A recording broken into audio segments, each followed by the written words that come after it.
A year ago Sunday, we saw one of the most dramatic scenes in the history of Southwest Florida. February 9th, 2024, a plane that was coming from Ohio and had planned to land at the Naples airport fell from the sky and crash landed onto I-75. Yeah, and right at that moment, Wink News broke into wall-to-wall coverage, giving you information and new details in real time.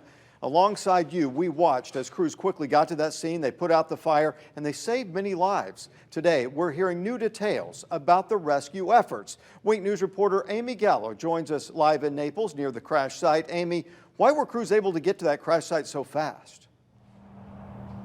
Turns out the North Collier Air Rescue Team just happened to be doing a training and presentation on that same day. They were already suited up and at the hangar when they got that first call for that horrific plane crash that allowed them to get there within 90 seconds. Sunday marks 1 year since a jet crashed after its pilots attempted an emergency landing on I-75 just outside of Naples. Your mind goes back to everything that happened that day. At the forefront, the lives of two heroes lost. To be able to maneuver that plane where they put that plane down, not on I-75, and only a few hundred feet, if they would have gone a few hundred more feet, they would have ended up in a residential area. All the things that align. I think about how the fact that there weren't more lives lost. To save the most amount of lives possible, including the flight attendants' quick thinking.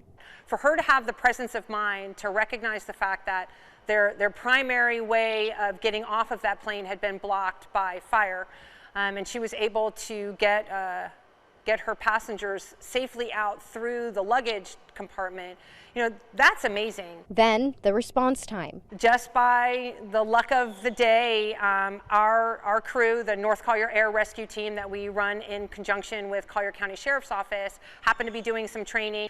So they were they were at the hangar. They were all suited up. So when the call came in, they were literally on site within 90 seconds of that first call coming in. And within seconds, first responders had something vital. Information. The ability for them to be over top of the scene and give an amazing scene size up so that all of the agencies that were responding had a much better idea of where the plane was located. The plane had caught on fire.